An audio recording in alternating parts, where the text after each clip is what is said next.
Welcome to the virtual tour of the North Huron Museum, a place of memories, magic, and mysteries.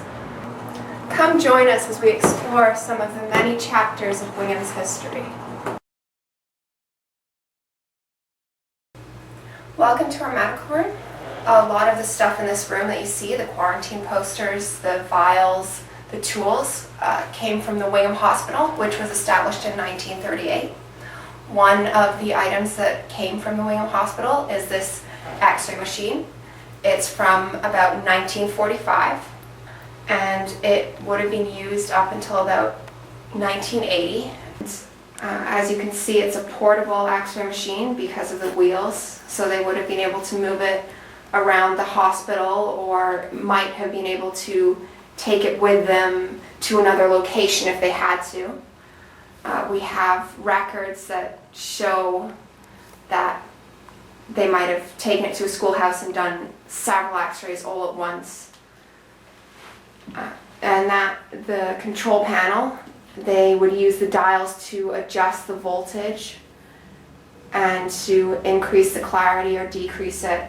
It would have been used if they took a picture to make the picture more clear or less clear depending on what they needed it. This is the main part of the equipment. You can move it along the upper part and it would take the picture and then send the picture through a cable to another piece of the equipment or a computer or whatever they would have been using to view the pictures of the x-rays. It was stopped being in use because of the amount of radiation that would have come off it. As you can see, it's quite open. Another artifact that's in this room is this chair. It would have been used in World War II. It wouldn't have been found on the battlefields, but it would have been found in probably field hospitals or hospitals that would have been established for soldiers. As you can see, it's made of wood, and the wheels are metal, so it wouldn't necessarily have been the most comfortable thing to be pushed around in, but at the time it would have done its job quite well and would have been revolutionary. It's quite clunky compared to the ones we have today, so it was used, and then obviously through upgrading it's no longer in use, and only a few actually survive because of the material that it's made of. If you look over here, this is a dentist chair and operating table. And it would have been used before 1945 because it would have been used before electricity was invented. One of the ways in which we know that is if you look down at the foot pedal, it would be how the drill was operated. So they would have pumped their foot, and as they pumped their foot, the drill would spin. And as the drill is spinning, that's how they drill into your tooth, is by pumping their foot really quickly, and then the drill would spin really quickly. The chair also is an operating table, so the back would be pushed back, and then the foot area would have been pulled forward, and you would perform your operations on it. For both dentistry and operating, they would have probably knocked you out with something like ether, and most likely they wouldn't have had any painkillers after the operation was done or the dentistry was done. They might have had morphine, but it would have been very experimental. If you look over here, we have a real skeleton. We know that it was a skeleton from a real person. He was a young man who died of tuberculosis, and it was used in the Wingham Nursing School before it came to us, and they would have used it to practice. We actually, when we first got it, it was put together wrong, so we had to correct the way that it was put together in order to put it on display. And so that's how we have his skeleton here, is because it went to the nursing school. They used it for their practices, and then it came here. If you look over here, we have a picture of Dr. Margaret Calder. Dr. Margaret Calder started her practice in about 1931 when she bought the Bank of Commerce.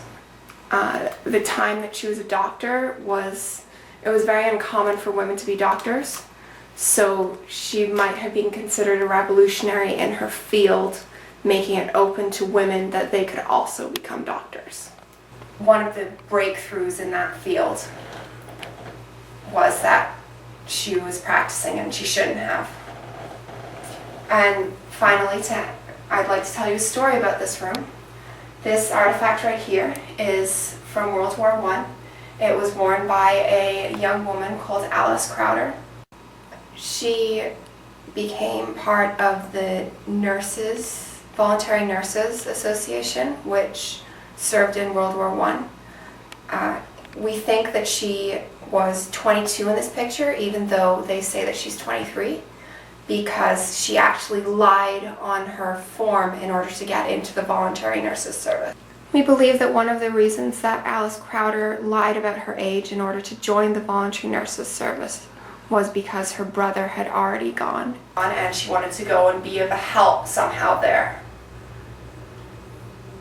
And so she decided to go, and she went. This is another picture we have of Alice Crowder. Here she's pictured with some of her patients.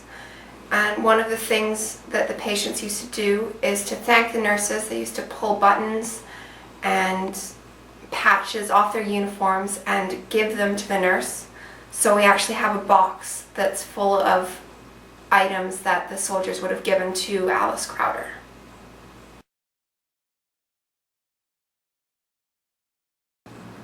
This is our police exhibit, and if you see, we have all the chiefs, starting with Joseph Bullard, our first. He was chief constable from 1879 to 1895. And in this display unit, we have these hats and this officer's dress uniform, a radar gun, and a selection of billy clubs ranging from late 1800s to the modern day. Various items that would have been part of their day-to-day routine. This right here is one of the traffic meters, which was installed on Main Street in 1965. They were moved in 1982. And what would you do is you put your coins in here, and then later on a policeman would come along with one of these coin carts, and they'd empty the coins into here. And once they emptied the coins into here, they then, once they were back at their station, transfer them into this. And this is a coin sorter, so you choose one of these. They're each color coded, and they, according to whether it's a dime, a nickel, a quarter, etc. And you clip it on, and then you put your coins in here, and it would shake and it would sort the coins for you. If they wanted to turn it into a no parking space for whatever reason, they take one of these bags and they just slip it over the top, and that would make it no parking. And then if you look over there, we have Yvonne McPherson. She was our first female justice of the peace. She started in 1961 and retired in 1988. And this is actually the uniform that she would have used when she was prosecuting criminals and so on. And then behind me, this is an original jail cell. They were over in Town Hall, and they would have held them there before they put them on the train to go up to Goderich. The interesting thing about this jail cell is that the police actually saw it as a means of income as well. And when transients came through, they used to give them room and board in the jail cell. And this is actually a book that records the number of meals they had, their name, their age, where they were from, and when they were here. This particular artifact is a piece of tramp art. It was made by the transients that used to come through Wingham on the train. It is made entirely of individual pieces, and what would have happened is the tramps would have used cigar boxes and carved the little pieces with their pocket knives, and then what they would have done is fit it together like a puzzle. We've studied the artifact and there's no evidence of adhesives or glues, so it just sits together, and that's how well the pieces fit. An item like this would have been used by the transients to barter for food or for lodging or as a gift in response to the hospitality of others. This particular piece here is a writing desk. It's from late 1800s, and it's something they would have used if they were going out and about. They would have used it to write letters, tickets, send messages between departments, things like that. So if they were making their rounds or something, they would have used something like this and taken it with them. As you can see, many men from Wingham served during both of the World Wars.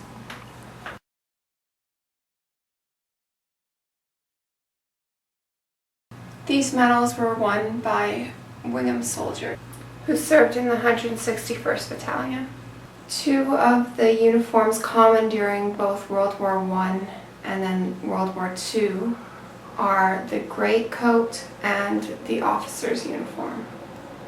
The gray coat has webbing design, which would have been used for transporting equipment, and it is the type of uniform which would have been worn in the trenches to keep you warm, so it actually would have seen battle. And this is a summer Canadian Army dress officer's uniform, and it would have been used on special occasions, so if you were meeting your superiors or if you were going on parade or things like that. This particular uniform has several medals from the German star to the Italian star. Just to finish up, I'd like to tell you a story, and that is of Doug Foxton and Robert Whiting, and they were two policemen, and they didn't like the fact that children were afraid of them. So they decided in order to fix that they were going to start coaching the team. So they started coaching the hockey team, and from then on, the children knew that the policemen could be trusted.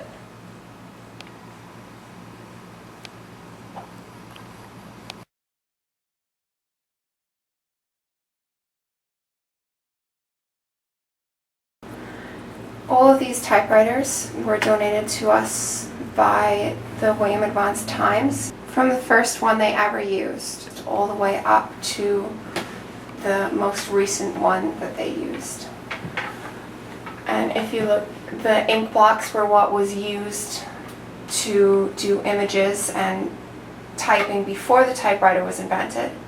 And what they would have done is they would have spelt everything backwards on a blocking form, and then they would have painted it with ink, and once they'd done that, they would have pressed it down on a piece of paper, and that would have become the typeface.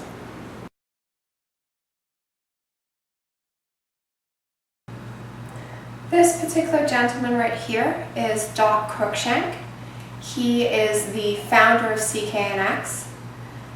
He was the one, he decided that he could build a radio, so he did. And from there he went on, and if you look here, we have several different radios from different eras. We have the early 1920s all the way up to a 1940 radio. The earliest radio we have is that one right there, and we can tell because we have tubes instead of the usual apparatus that's used. And one of the other ways that we can tell is because this right here is the tuner. So the way you would have gotten to the station you wanted is just by moving this. This round thing right here would have been part of a radio system.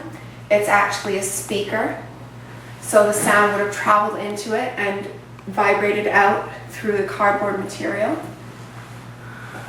Right here we have a tape recorder, and as someone was speaking, you crank the handle in order to turn the tape so that it would actually record onto the tape. As we move along, this is one of the oldest pieces that we have in order to record video. It recorded the images horizontally instead of vertically, like tapes today do. And so the tape would have fed through this machine and the image would have been put on it, and then this could be sent to theaters throughout Canada, and they could then show the image if they had a projector. This right here is one of the later models of the studio camera. It has a fixed lens on it, and it would have only been used in studio production. So if there was a barn dance act in, they probably would have used this type of camera to film that. And as we move along, this is a telecine chain right here. These 6 different pieces of equipment. These have images on them, and as the image went through on these machines, it would be projected using this into another machine. And then that image would go into this machine, and in order to get the color picture, they would have to adjust the blue, red, and green and how much of each went into the image. Would then be projected, once it had been colored from this machine, into another machine, which would have then broadcast it. And this piece right here is what would have been used to control the whole process. This piece right here, this is also another studio camera. Right here we have an Ingenue lens. They were a lens making company in Paris, and they would have been the best of the best at that time. This particular lens, as you can see, is different from the other one. It's a zoom lens, so you could move in and out depending on what kind of an image you wanted. This piece right here is a troubleshooting device. It would have been used to make sure all the equipment was working. So if the sound wasn't coming out, they would use something like this and turn it on and put the different wands to the different parts, and then it would show on the screen green wavelengths or power wavelengths, so they could tell if it was actually generating power or not. After Cruikshank turned his hand to radio, he decided that he also wanted to try television. So he established the first television station in Wingham, and it was known as CKNX as well. And so Wingham became the smallest town in Canada to have both its own radio station and its own television station, thanks to Cruikshank. If we look at this piece right here, it is one of the earlier news cameras that would have been used. They would have taken this whole set and the box, and they would have had to take their power source and everything with them. And this is what they would have used to go and capture the news. And then when we move forward into a later period, we have sound and television as well. And this particular camera is also a news camera, and it would have been used in that period. And the difference between this camera and the previous camera is there's a cable running outside of the back, which runs down into this box, which records the sound. So they would have been able to record both video and sound at the same time and send that either directly to the TVs through a signal station or back to the station for editing. One of the shows that CKNX was most well known for was the CKNX Barn Dance. And the way that that actually started was there was a gentleman working in broadcasting, and he played some records, and they were barn dance music, and he said, "So that's your Saturday Night Live barn dance." And Doc Cruikshank was in his office and had the radio on, so he heard this. And so he sent for the man. Of course, the man's shaking in his boots. He has to go and see his big boss, and he's really nervous. He doesn't know what's going to happen. And he walks in, and Doc Cruikshank looks at him and says, "I like the Saturday night barn dance, but I want you to have live music." And that's how the Saturday Night Live barn dance was born.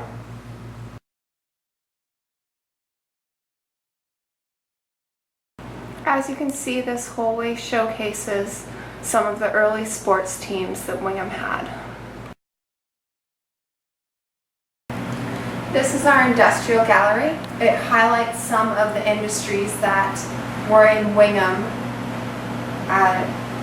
during the early years. The earliest industry is from the 1880s, and it moves towards present day. This particular picture is of a lady called Menty Duval. She wrote a series of poems, and I believe she wrote a few short stories as well. But what she's most known for is she wrote the words to the Centennial Hymn. One of the most interesting pieces of Wingham's industrial history is the Wingham car. As you can see it pictured here, the Wingham car was built in 1910. It was built by Clegg and Leopard, and they decided that they wanted to build a car out of wood, and so that's what they did. And if we move along, these items are from the West Coast Foundry. It's one of the longest running industries in Wingham, and it's still running to this day, and it's going to begin producing cars, I believe. But it started as a stove factory, and it was known for its stoves. And if we look along this wall, there's some of the other businesses that would have existed in Wingham. We had quite a few furniture shops, from Fry and Blackwell to Walker and Clegg. We also had several hotels and grocery stores, dairy places. Almost every industry that existed at one point was in Wingham. The items in this room are items that perhaps a lady would have used in her day-to-day running of her household. From the tea tray to the loom to the piano, most of the items in here would be mainly used by women. An interesting item in this room is this dog. It's a nutcracker, and it was also made by West Coast. The story goes that there was an employee who, when he was bored and didn't have anything else to work on, he used to make these novelty things. So he'd get some of the scrap metal and heat it up and shape it. And this is one of the things that he made. I hope you enjoyed the virtual tour. There are many more stories in these walls, and you should come and find them.